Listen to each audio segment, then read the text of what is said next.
Good evening, everybody. Hello. Hello. So we are a larger event than we had initially thought. And so we thought we were going to get like 20, 30 people, and now we are over 100.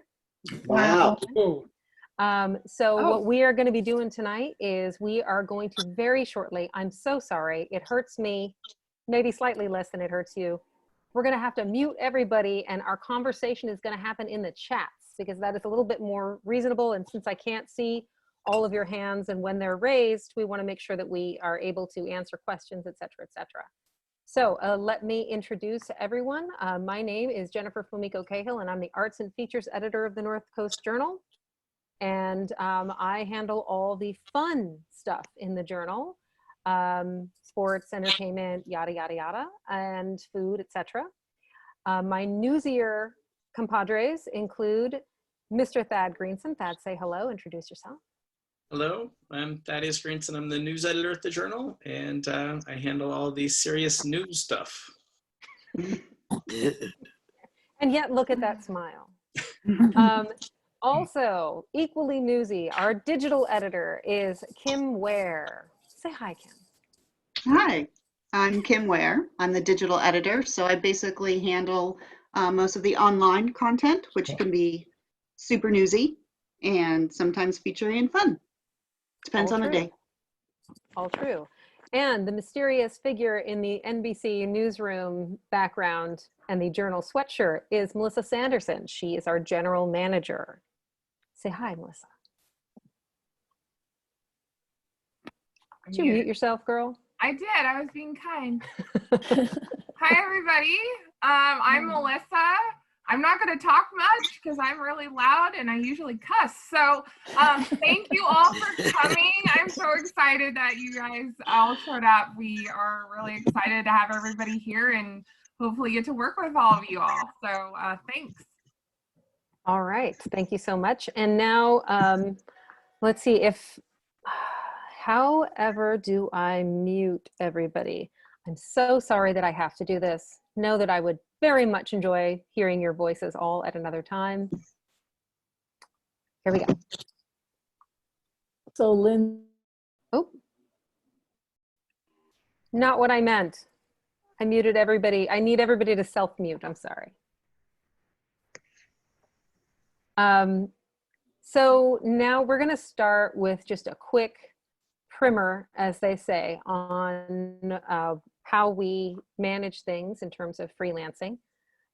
Maybe we should start with a quick definition of what it is to freelance as opposed to staff writing. News people, volunteers?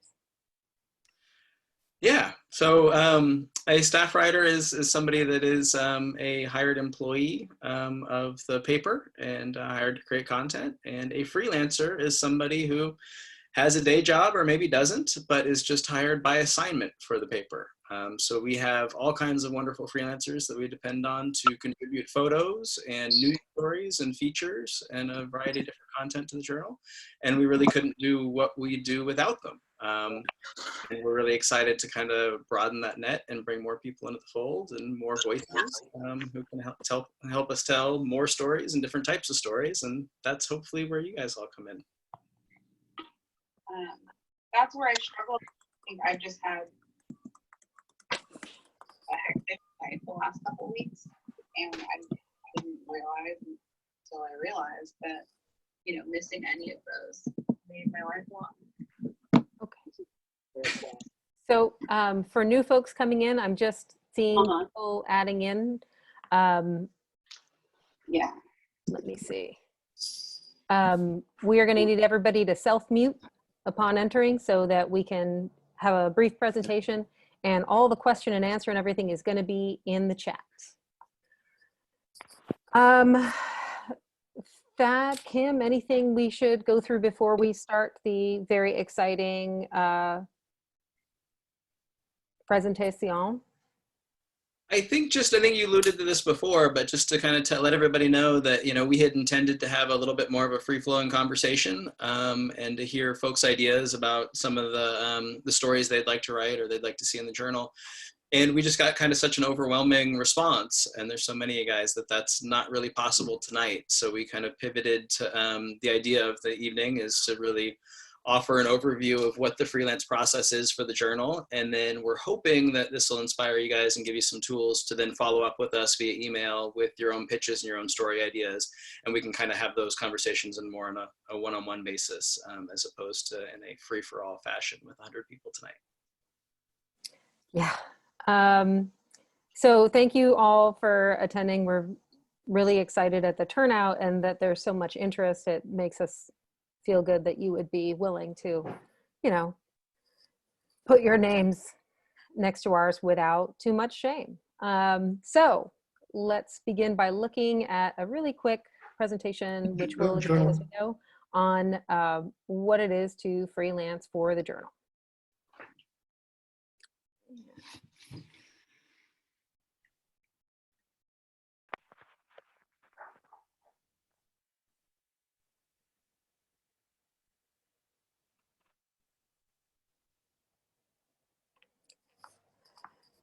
So this is not us telling you to stay out of sight.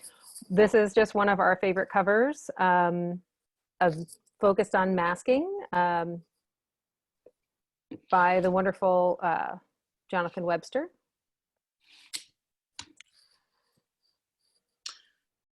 And while Jen's getting this going, I would just throw in that if people have questions as we go along, please feel free to add them in the chat box, and we'll try to address them as we can. Mm-hmm. Kim and Thad, are you guys looking at the chat box while we're, because I can't see. All right, so among the things, yeah, thank you, Kim. So among the things that we are looking for, although these are not all the things that we're looking for, local news stories, and they can be big or small. They can be investigative exposés or kind of just human interest. Outdoor or physical activities pieces. If you've perused the paper, you've seen the Get Out section, and more recently, you may have seen some of the sports coverage that we've just started doing. Personal essays, which can be anything from quirky experiences to deep dives into emotions or histories, history of Humboldt and your connection to it. Informed op-ed columns. So our opinion pieces, our views pieces, we have two kinds. One being when you sort of volunteer your opinion, and those are not paid pieces. And then sometimes we solicit pieces from people who are experts in a field. Anybody want to chime in and explain that a little more for me, or? Yeah, one of the things that we solicit from folks is opinion pieces that they have kind of they're especially in their wheelhouse. And so, I mean, that could be in the age of COVID, that could be finding epidemiologists to write an opinion piece that is really sharing their view on a situation, but they're coming from an area of expertise. We've done that with, with renewable energy surrounding the the PG&E power shutoffs, and plenty of other topics, but it's really finding somebody who has kind of an extensive knowledge base about a topic, but then is willing to share their opinion about it. Mm-hmm. Thank you. Human interest stories, anything that seems like, would get people talking, would get reader interest. Local experts, hey nerds. We love nothing more than a nerd. We have, I don't know if you've seen Mike Kelly, for example, a fisheries biologist who writes really weird, funny stories about dead stuff that he finds on the beach. Barry Evans is perhaps he's like the platonic ideal of the nerd, and he researches and just dives into things and loves writing about stuff he knows and stuff he doesn't know and has to find out. So we're always up for whatever weirdness you have going. Ask yourself, would other people like to read about this? Photography, we are always looking for photographers, freelance people, sometimes people that we send to a protest and at a moment's notice to something that's just happening. Sometimes people to go and shoot everything from portraits to scenery, things that we might need for a story. So photography is definitely something that's on our list. And as I mentioned before, sports writing, which we are newly diving into. Kim, Thad, anything before we move on? I think the big overarching theme of what we're looking for is, as a paper, we try to, kind of hold up that mirror to the community and show it back to itself. But also we try to, tell people's personal stories. We try to give folks the tools to better interact with the world immediately around them in Humboldt County. And so anything that you think you can do to contribute to that, we're super interested in hearing about.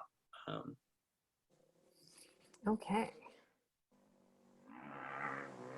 So before you pitch, so when we say pitch, we mainly mean, pitching a story and basically letting us know, hey, I could write this story, right? And hopefully your pitch is accepted and we work it out and run it in the paper. But here are a few things to think about before you spend your time crafting a pitch for us. One, what's your story really about? Is it timely and is it a must read? Kim and Thad, you want to take that one? Yeah.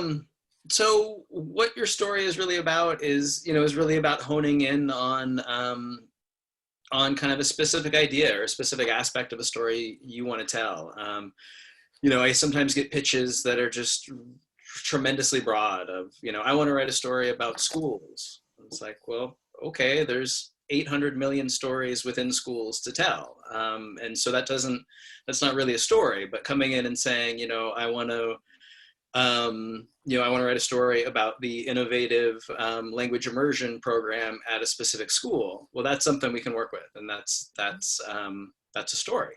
And as far as is it timely, there's a lot of things that can kind of contribute to that. But really, we want to know, like, why does the story matter right now? And we try to have a news hook on stories, and that can be, something as when COVID first kind of hit, we did a story looking back at the 1918-1919 flu and how it traveled through Humboldt County and how Humboldt County reacted. Now that story would have been a lot less timely or interesting 5 years ago, but all of a sudden COVID hit and something that wasn't really timely all of a sudden became very timely. And so it's just looking for kind of how it relates to the conversations people are having right now. And then a must read, I would say, is just, there's, even in Humboldt County, people have lots of places to get their local news. And what we most try to look for is, in journalism school, they call them the Hey Martha story. It's a story where you're sitting at the dinner table and you say to your partner or your kid or whatever, hey, I read this really interesting thing today. And we consider that a must read. We want we want people not just to read it, but then to talk about it. And so I think those are the things to kind of think about as you're honing in on a story idea. Martha, they went with Martha? They did go with Martha. I'm not sure why. All right. Kim, anything you want to add to that before we hop on the next one? Sorry, I was writing during part of that, but it also, it can have that news hook, which could be, something looking back at an anniversary of a major story, or, I'm sorry, did we already cover that?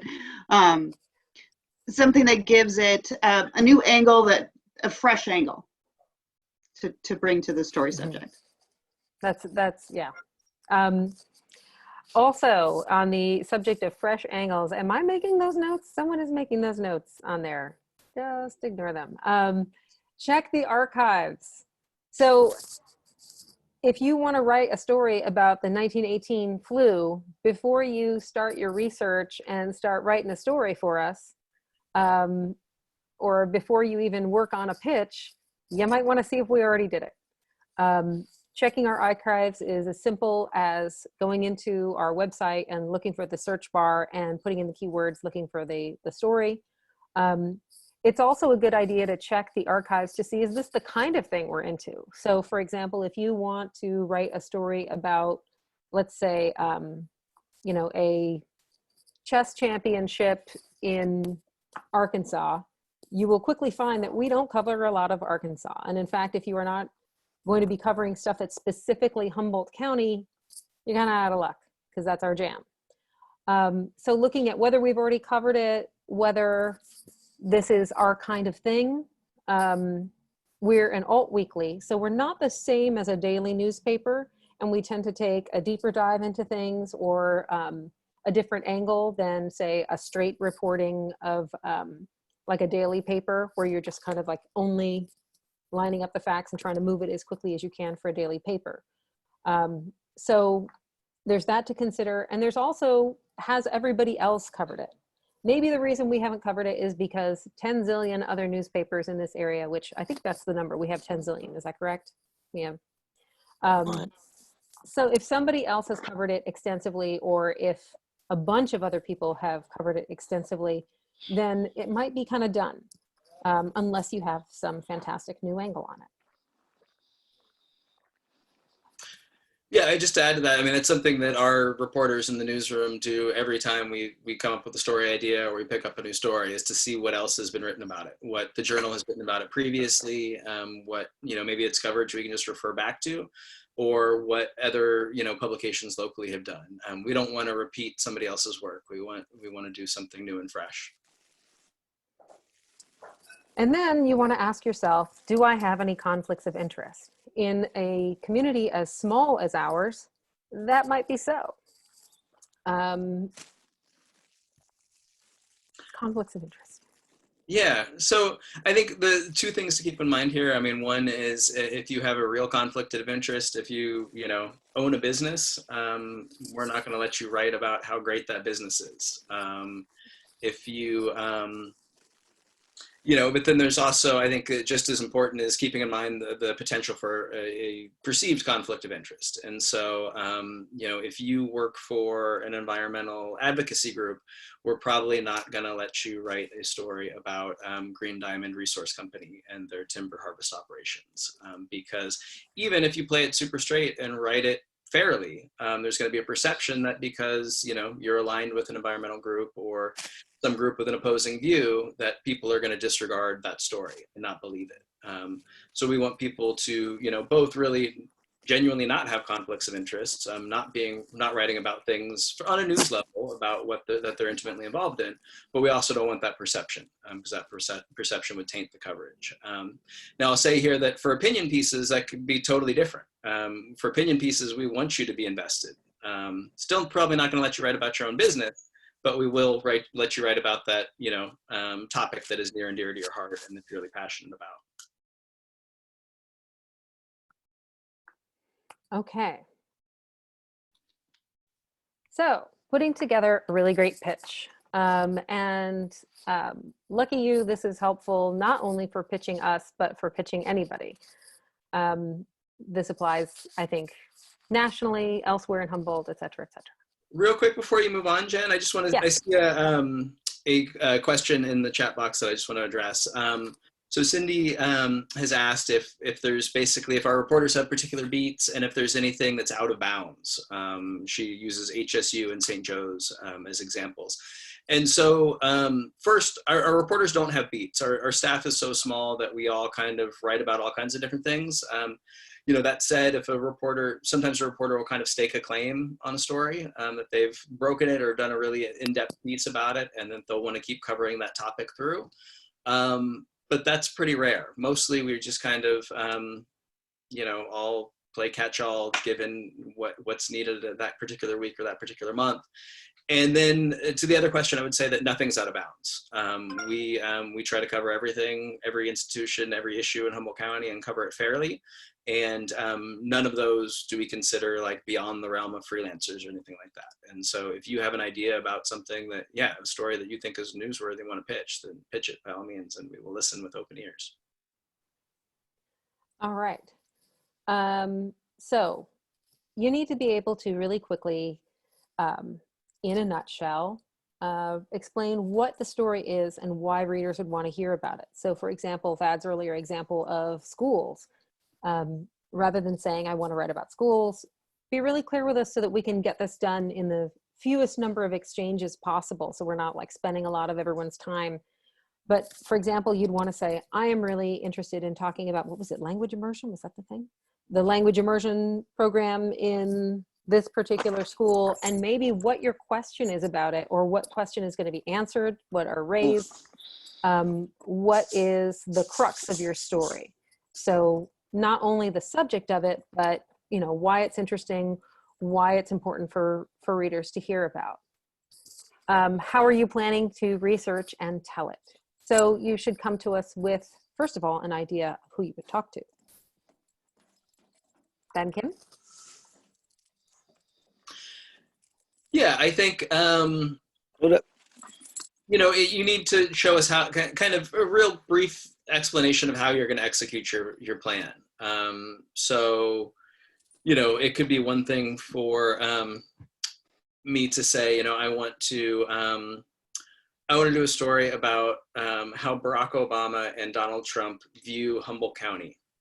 And now if we could put that story together and get insight into how the two of them, you know, view Humboldt County, that would be a fascinating read. But you need to tell us how you have access to these people and how you're actually going to be able to put the story together, or else it's not worth any of our times talking about it. Yeah, or if, you know, if you're sure that there's corruption in X public entity, you need to give us a little bit of an explanation about how you're going to unearth that, what documents you're going to have access to, how you're going to access them, how you're going to put together this fabulous story that you have in your mind. Show us the roadmap to getting there. So tell us a little bit about you and what you bring to this piece. You know, it helps us to know if you've done some writing before. It helps us to know, you know, what to expect. And if you have clips, if you have links, if you have PDFs or screenshots of things that you've written before, that's always helpful for us to look at.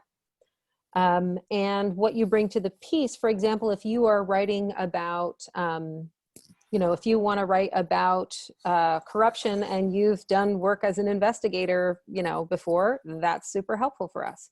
If you are writing about education and you're a retired teacher with some insight into the issue that isn't necessarily a conflict, but rather a point of expertise, that's helpful to us. And also, we just like to know a little bit about the people we're talking to. Always helpful to give us a little biography. Anything else we want to add to that before I move on to the size of the pitch? No, that makes sense. So finally, make your pitch short and to the point, around 150 words. So if you can't articulate it this quickly, you might need to spend some more time thinking about it, is what we find. Even in our own meetings, when we're talking about, you know, a story that we're interested in, it's pretty quick. We don't spend a long time giving the whole story unless there's gossip. But other than that, we pretty much are looking for a pitch that on your computer screen, you should be able to cover with your hand. If it takes longer than that, I think probably go back and ask yourself, what can I cut out of this? What can I make more clear?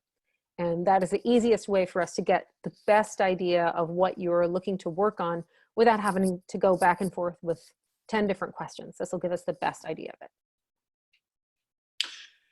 Yeah, I tell reporters often, whether it's they're kind of coming up with a more in-depth project, or it's even just like coming back from a city council meeting, is, you know, the first step is just pretend you're talking to your friend at the dinner table or your roommate or whatever, and you're giving them like the first gush of this idea you have of what happened at the city council meeting, and, you know, give them 2 or 3 sentences, and then they're going to ask questions that lead you through the rest of your story. And so to kind of take the same approach with pitching a story, is give us the most interesting tidbits, the central focus, and how you think you can get it done, and make us intrigued. And then we're going to ask a whole bunch more questions, and you're going to get really tired answering them. But that's kind of the process. By the way, Thad, Kim, are you guys looking to see if there are more people waiting? I have not been, no. Okay. Can somebody let in whoever's waiting? I think there might be people. Jen, you're the host, so you. Oh, really? I have to do it? Yeah. Yeah. The worst. And if you're not muted in the Zoom here, could you mute yourself? Okay. I don't think everyone's muted. Starting to scare me. What are you gonna do? I'm gonna get popping. Sorry. Just got to get rid of this. Okay.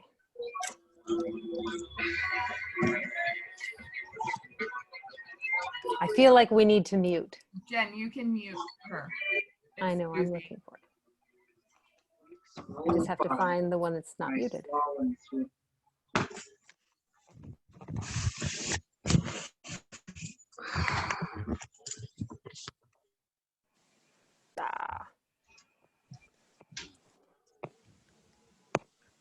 Okay. Let's see. All right, let's keep going. So, if your mother says she loves you, check it out. This is an old adage that's taught in journalism school and repeated in newsrooms all over the place and commonly attributed to Arnold A. Dornfield. However, apparently it's not him. So the fellow, what actually said it, was a guy named Edward H. Eulenberg, who is significantly meaner than the other guy. And the actual quote, which he revealed in a 1999 interview, was what I said was, if your mother says she loves you, kick her smartly in the shins and make her prove it.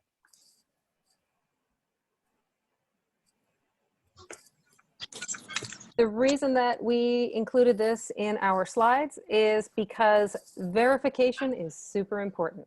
Even the things we accept and think, well, everybody knows that. Everybody might be wrong. So what is the phrase again? Trust but verify. Everything needs to be checked out. Newsy people, thoughts?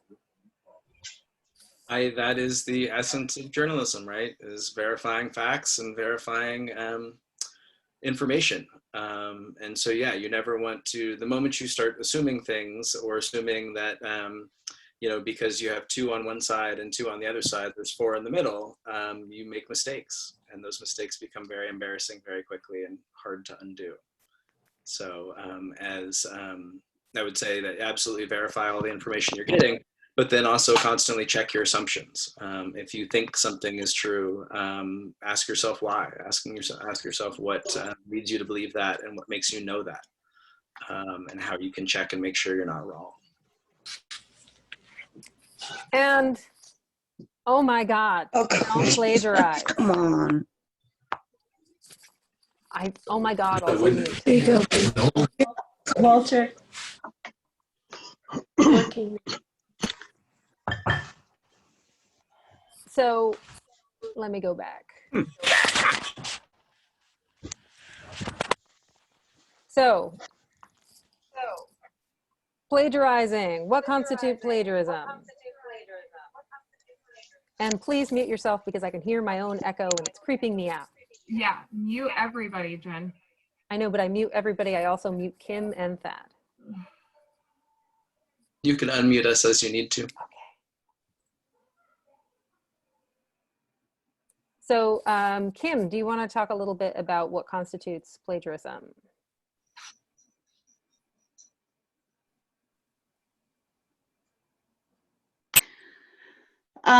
Plagiarism is basically taking someone else's words, ideas, and making them your own without citing them or doing your own research. So it's, you know, if you find an article on a similar subject and you can't just glean that information out of that article without either using that as, you would want to use that as background to go and find that information for yourself or find other sources about that information. Or if you were going to use that information, you'd have to make sure you properly cite it upfront and often. And it's not junior high, so changing a couple of words doesn't count. No. Yeah. Yeah, we want original thoughts and original work. And that is tremendously important and is the, you know, there's an obvious act of plagiarism means you will never write for us again, and it will be very embarrassing and difficult to overcome. To something that Kim said, though, that I guess I want to dovetail on, which goes back to the trust but verify, is I can't tell you guys how many times I have read something in a news story that cites a specific study or a specific government document that it would have been really easy just to pull that because, you know, NBC or another local paper or somebody else, you know, did this work for me and cited the study, and we could just take their word for it. It's a news organization, right? that I've actually gone to the original document or the original study and seen that it's been messed up or just totally misconstrued or misrepresented. And so it's really important. Absolutely do that background reading, find what studies other reporters have looked at, but you need to look at them yourselves and draw your own conclusions, and really go back to those original source documents. I think an example, was it Mercury News, Thad, that had the story about the football players coming to Humboldt? Yes. And somebody, a reader, sent in a note that they actually had some mistaken information saying that all of Humboldt State University was going 100% virtual classes, and so the campus was empty, when that is not correct. And so it's... Need you to mute yourself. And now we're in an experimental film.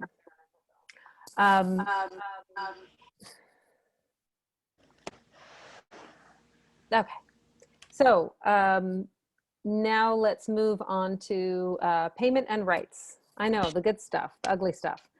So NCJ pays the market freelance rate of approximately 10 cents per word, but rates are negotiated upon assignment and dependent on factors like research and editing time. So let's talk about that, Thad and Kim. Yeah, the 10 cents a word is kind of the basic ballpark rate, but we really try to take into account kind of time investment. And so we might be looking for a short story about a 7-hour meeting, and we're going to treat that a lot differently than a little bit of a longer story that is mostly based on, you know, like a longer personal essay or something like that. We really try to take into account the time investment for an assignment and a specific piece of writing, and compensate accordingly. Okay, so that's something that we work out, and also editing time. So if you hand us clean copy that doesn't need any work before it goes to press, first of all, bless you, you angel. And second of all, it's a lot different investment for us. So if I have to go through and basically rewrite a piece, or if it takes extensive editing or re-reporting on our part, then that brings the cost down, because there's less of your work in it and more of ours. So make those drafts beautiful. We also have a question in here about standard rates for photography. And the short answer is it varies tremendously, just based on kind of the same factors we were talking about. You know, if you're doing a studio shoot where there's lots of setup and lots of work pre and post, that's going to be a lot different than going to, you know, the farmer's market for half an hour and taking a few photos and bringing them back and getting to us. So it really depends on assignment. You know, typically I would say we pay ballpark of $100 for a cover photo shot, and you know, around $20 for an inside shot in print. But again, that really varies tremendously depending on the time investment, and then also just kind of the uniqueness and how much we need that photo. You know, if it's a photo that, you know, of a sunset over Luffenholtz Beach, I'm sure it's beautiful, but that's a photo that lots of people can get. If it's a photo of like a singular moment in time when this crazy, extraordinary thing happened, obviously that's not a photo that anybody can get, and would be, we would treat differently. We should also point out that photography comes with a whole other set of issues in terms of ethics and legality, and where it's okay to take people's pictures and where it's not. So that would be like a separate discussion that we would want to have. There are places like, you know, you can't take random pictures of hospital patients you don't know. There are a lot of rules and ethical conventions that we'd want to follow that are, you know, don't come into play with that sunset photo on Luffenholtz, but in some other places. So NCJ holds exclusive copyrights to the material until 2 months after publication. That means you don't get to sell it to another publication, you don't get to throw it on your blog, you don't get to do pretty much anything with it until 2 months after, unless we've negotiated something different. After that, you can resell the bejesus out of it. Sell it nationally, make as much money as you can off of that story, off of those photographs, what have you. However, we maintain the right to reproduce it ad infinitum. And that means in the paper, that means on our website, that means on social media, that means in whatever weird technology people are jacking into their heads, like in the Matrix in the future. We have in perpetuity right to reproduce your stuff without paying for it again. Saying to mute yourself, really on mute yourself. So, how are we doing in the chat? Do we have questions about rights in the chat? Because I know that's complicated. Okay.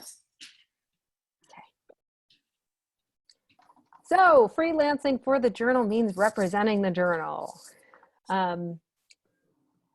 That means that if you call up a business, an institution, an individual and say, I'm working on a story for the North Coast Journal, remember that every interaction after that is going to fall upon us. So when you are talking to sources, responding to readers on social media, covering events, etc., you're going to want to be your best self. That means not fighting with folks on social media about your piece, which is so hard. I struggle with it too. I feel you. It means identifying yourself always. It means showing up in the most professional and talking to people in the most professional and prepared and respectful manner that you can. Yeah, a couple of things I'll add there is, you know, we pride ourselves at the Journal in being really long-standing members of this community, individually and collectively. So while you might be doing the singular story for us and moving on, we're going to be here tomorrow and next week and next month and next year. And so, you know, nothing is more important to us at the Journal than our reputation. And that, of course, goes to accuracy and quality of what we try to do, but it also just, you know, is in the way we comport ourselves. And so nothing will make us more disappointed and less likely to work with somebody than hearing from somebody out in the community that they contacted them on our behalf and were rude or abrasive or dishonest or, you know, played gotcha games or things like that. We really pride ourselves on treating people the way we would want to be treated, you know, being fair and upfront, and that carries over to social media. So, you know, if you write a brilliant freelance piece for us and somebody on our website or on Facebook says something about it and you respond to them by calling them names or attacking them, we're probably not going to work with you again. That doesn't reflect well on us. We try to, you know, present ourselves as professionals, and we expect the folks that we work with to do the same. So it seems like, you know, it's easier said than done, especially since we get a lot of blowback from, depending on the story, we can get a lot of blowback on something. You know, what is that old saying that news that people want to hear is PR? What is it? See there, I would have to look it up. I think that's it. So since we don't write PR, we do get blowback. And so you need to be able to take a fair amount of criticism. And sometimes that shows up in unexpected ways, and it needs to be handled professionally, even if this isn't your full-time profession. Which takes us to ethics. The first one is no freebies. I know, and it's the saddest one. It's the one that hurts the most. It's the reason I can't take so much as a free donut in this town, because I write about food. In the same way, if you are writing about, I don't know, kayaking, you can't be taking free kayaking trips and then writing about the kayaking place that you got the freebie from. Same thing goes for free concert tickets. Yeah. You know, if you're interviewing a CEO of a company, you can't do that interview over a dinner that they're paying for. You know, this is not a transactional thing. We all pay our own way, and we're just gonna have a conversation. Yeah. It's also why it's really hard for us to find a weed reviewer. But there you have it. Such is the glamorous life of journalism. We don't do pen names. So if you're writing for us, you're using your real name, just like we are. And part of the reason for that is accountability. And I don't know, is there anything else we want to add to that other than it's a rule? We're good? No, we don't want to run anything that you yourself won't put your name to. It's pretty straightforward. But if you have stuff that you want to say that you don't want to put your name to, feel free to be a source. Feel free to call us with an anonymous tip. We're in. Be truthful and accurate. That includes when speaking to sources. Yeah, I will just chime in kind of a little bit on the difference between being truthful and being accurate. You can have a perfectly accurate story that has all the facts are correct, and you could have, purposefully omitted a huge part of that story to shape the story in a way that you wanted or you thought was fit, would be fit. But that's not really a truthful story because you're consciously leaving things out of it that should be in it. So being accurate isn't really enough. We always want to have our stories be as truthful as possible and as fair as possible. All right. Clarity about talking on and off the record. We've had a couple of doozies in both local and national media regarding when people understand themselves to be talking on and off record. And it's really important that if you are going to be interviewing people, that you are super clear about this.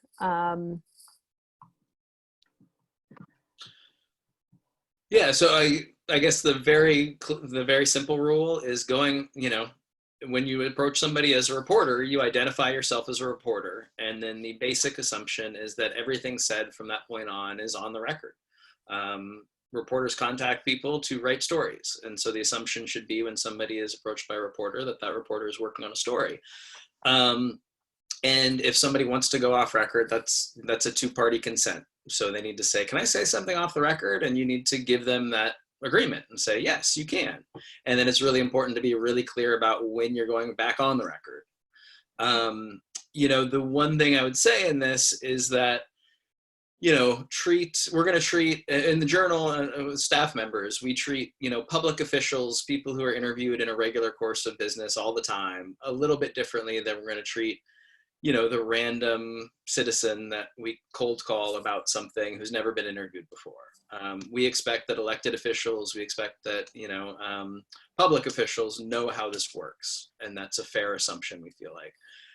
We give a little bit more leeway to everyday citizens, and that makes us a little bit more responsible for explaining to them how this works, and so if we call somebody and they're like, are you calling me for a story? We're saying, yeah, and we explain to them, yes, and everything we're going to talk about is going to be on the record and it's fair game to go in the story, and if you're not comfortable with that, tell us and we'll go off the record. We can have a background conversation and then we can be clear about what you're comfortable saying on the record or not. But the main thing is just to be really upfront and honest. We don't want somebody, surprised by something that shows up in the paper because they thought they were speaking off the record. That's never a good situation. It's not a terrible idea also to parrot someone's quotations back to them in order to check to make sure. So let me see if I have this right, and read it back to them to make sure that you do in fact have it right. And also to make sure that they understand that this is a quotation that you will be taking with you potentially into your story. I will add in here real quick, and we don't have this on the slideshow, but it's also, California is a two-party recording consent state. So if you are going to audio record a conversation, whether it is in person or over the phone, you need to get that person's permission before you press record. And I personally, whenever I record a conversation, I ask the person before pressing record, say, is it okay if I record this? And then when they say yes, I turn on the tape recorder and I say, this is Plagiarism. I'm sitting here. It is October 8th at 7:32 p.m. and I'm sitting down with so-and-so. And I do have your permission to record this, right? And make them repeat that on the tape recording, just to avoid any possible confusion down the line. And if I can just piggyback a little bit, and this is sort of a little veering off, but we talked about you can sort of parrot back a quote to someone, and that's something that we're comfortable doing. What we do not do, and sometimes sources ask us to do this, is we do not send the full story over to a source to read and review first. We're happy to go through the story with them. This is what I'm quoting you on. This is, you know, sort of like the context I'm putting it in. But no, we do not send entire stories over to be reviewed by a source before publication. Yeah, that's a thing you do when you're in PR, where the real money is. But it's really important that you make sure, again, to identify yourself and who you're writing a story for. This is partly because it helps people to know that they're on the record. It's also because we don't do like secret undercover investigation. So it seems like in the movies that that is what everybody does. In fact, it is not. It is a last ditch effort for deep dive investigation that we are more than likely never going to send a freelancer on. So. Yeah, and just to, I guess, chime in there real quickly on the difference. I mean, if you're going into a place where there is a presumption that everything happening is in public, like a city council meeting, we're not asking you to stand up in the middle of the room and wave your hands and say, I'm a reporter and I'm going to be sitting right over there, because everybody assumes that going into that space, it's a public meeting, it's going to be broadcast on TV. There are going to be reporters there because it is a public meeting and a public, public procedure. That's far different than going into, say, an AA meeting, which are open to the public, but there is a presumption of privacy. And so certainly if you went into a small group meeting, an intimate meeting like that, we would expect everybody there to make sure everybody there knows who you are and why you're there. Right, thank you. So this is how our process works. After you consider your story, look at all your potential conflicts of interest, yada, yada, and come up with an amazing pitch, you send it in to us, emailing it in, and let's say your pitch gets accepted. Fantastic, way to go, congratulations. You sign a freelance agreement with us, and that will have that whole bit with the rights and when rights to sell the story revert back to you, etc. You will submit a draft to us by deadline. So important, because we have a paper to make. So you get your draft in by deadline, and then comes our bloody editing process. And by bloody, I mean lots and lots of red ink. Don't be scared. There's always a lot of red ink. We regularly just absolutely shred each other's work before it goes to press. And after it goes through a discussion with an editor, then it's going to get another run through in proofreading with the rest of our staff. So everything gets put through the ringer pretty well, which is a very good thing, in fact, to protect you from having a story go out in the world that you can't be as proud as a proud mama about. Editors, you want to chime in on the editorial? Anything I missed there? Yeah, I would just chime in, I guess, on the bloody editing process. Our jobs as editors is to make the most compelling stories and work that we can. And that's always our interest. And sometimes, I've had these conversations with people on staff at the Journal, but it's never about the writer. Our goal is to have the clearest, most engaging copy possible. And so, I hate to break it to you or be harsh, but your words aren't precious. My words aren't precious either. I never expect Jen or Kim, when they're editing my work, to be deferential to my feelings. They're always polite, but I might really love the sentence and it really just not work. And it's incumbent upon them to tell me that it doesn't work. And it's incumbent upon me to listen to them when they tell me.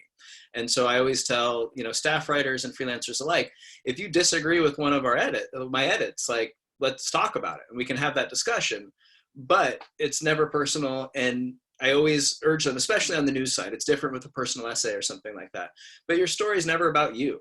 A news story is never about how brilliant the writer is. It's not a vehicle to showcase the writer's brilliance or wonderful prose. If you want to do that, there's plenty of avenues of creative writing and writing a novel and all those things, but it's about, creating kind of the best news story possible. And so that's our goal. And I just really want to make that clear, is sometimes it is kind of brutal and you have something that you think is beautiful, polished, shining star. And sometimes I'll give that beautiful, polished, shining star to Jen, and it will come back bleeding red ink. And that's a little bit hard to digest, but it's also, the end goal is always just to make the best product possible. And oftentimes, you know, a little bit of a second opinion, you know, getting some doubt makes us strive harder for accuracy. Writing for a newspaper is very different from other kinds of writing. It's very different from academic writing. It's different from creative writing. The conventions, the standards, even where we put our commas and periods are different. So it's a learning curve. And even if you've always gotten A's in writing, you know, prepare to take some damage.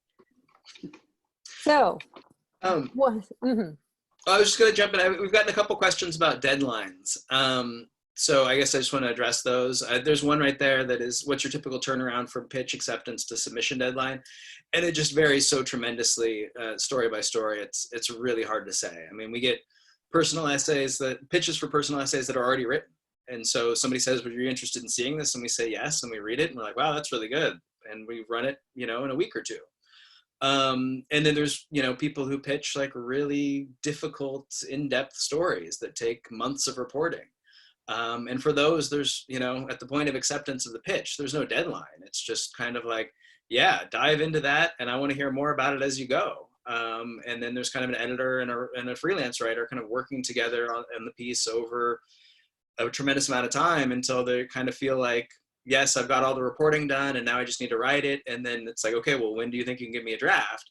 And then you set that deadline of, okay, the draft will be due this date. And so we try to work with writers on that. And then obviously there's things that are just, you know, that it's a city council meeting and we want a story that night. And so the deadline will be a couple hours later, and that deadline is like pretty non-negotiable. There's no, you know, it was a little bit harder than I thought, so can I have an extra hour or something? So it just really depends on the specific story. But I think that the main thing with deadlines is that the freelancer and the editor are just really clear on what's expected, and the freelancer does everything they can to deliver on that deadline. And if there's some reason that it's not going to be coming, that they let the editor know as soon as possible. Like, hey, I know I have that story due, you know, next week, but I got this new piece of information that changes the story, or something happened in my personal life or whatever. But the last thing, as Jen was kind of alluding to before, we want is to be sitting there with a hole in the paper, a blank page that we were expecting your beautiful story to be on, and we don't have your beautiful story to put on. I wish I could say it's never happened. No, it's happened. But once your work does make it into that hole in the paper, hopefully on time with, you know, time for a celebratory beverage, you get to see your work published. And at that point, hopefully you don't have to go back to it for corrections or anything like that. And you can just enjoy it. Send a copy to your mom, who you should kick in the shins to see if she really loves you. And then Bob's your uncle. You're a freelance reporter. And you'll get a check from the journal. That's true. We pay, we send out our, I should say, we move through our freelance payroll upon publication. So depending, like I have a couple of really wonderful pieces from Louisa Rogers that are sitting in my inbox, and they had to be bumped for space. And she will get a check when they run in the paper, even though she wrote one of the stories like almost a month ago. So we pay upon publication.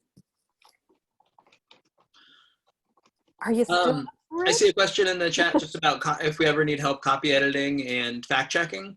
Those are things that we're kind of anal retentive enough about, or try to be, that we don't farm out to freelancers. But if you feel like you have a crazy copy editing knack and it is your gift in this world, hit us up with an email, and it might be that we can work something out down the line. Because truly gifted copy editors are angels among us, and they should be very valued. I also think that truly gifted copy editors have a lot of rage inside, and probably have some personal essays that they could get me. So if you are still down to write after all of that terrifying stuff, send us a pitch. remember, smallness to cover with your hand. And you'll want to email editor@northcoastjournal.com. And depending on, hey girl, depending on who it should go to, somebody will get back to you, whether it's me or Thad or Kim. And yeah, we look forward to your pitches.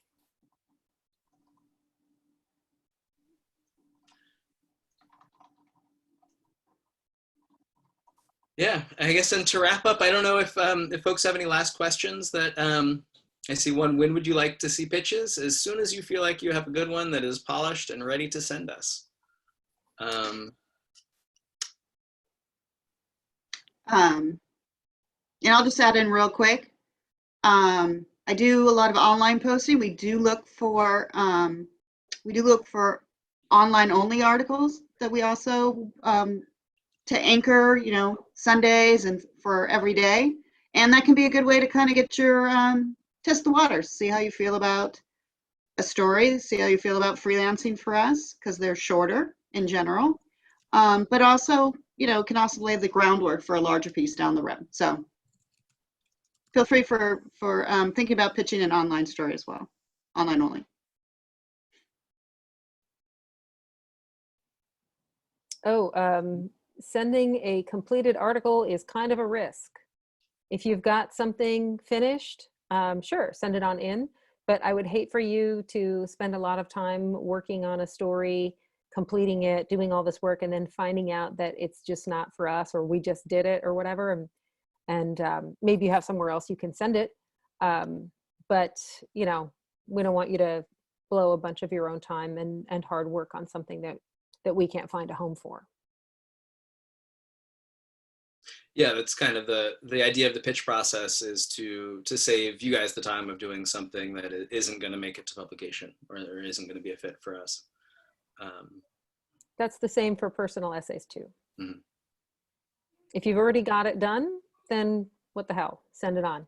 But if it's a matter of you don't feel like you have to get it done, and then send it in. Mm-hmm.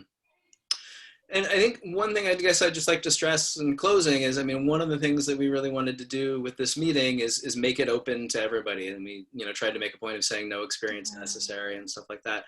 And so, you know, if you feel like you have an idea, send it our way. We'd love to see it. And if we think, you know, the kernel is there of a great story, a great personal essay, a great feature, like, we'll work with you to get it there. You know, that's kind of our jobs. Not kind of, that is our jobs, is to work with writers to, you know, to improve their work.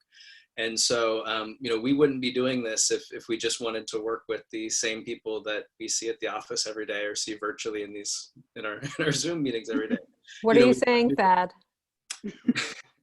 We want new voices, and we want people and new perspectives, you know. So yeah, please pitch us, please, you know, let us work with you. Hit us up with questions, and we'll do our best to answer them. We don't expect everybody to be, you know, either a glistening polished writer walking through the door, or a seasoned, you know, coffee stained news reporter. So Gabe, to answer your question, we do look for videos. If you have videography experience, please hit up these guys as well, because video does live online, and we are definitely there. I also just want to say thank you guys for all coming. I was just shocked when I was told how many people had RSVP to this, and hopefully I get to sign you guys some checks. That would be just amazing. So thanks again. Yeah, absolutely. We're totally humbled by just by the response. It's very cool. And we're going to send out the PowerPoint slide presentation to everybody that RSVP'd, as well as a couple other things we think might be helpful for reviewing. And so if you guys have questions about any of those, email us as well.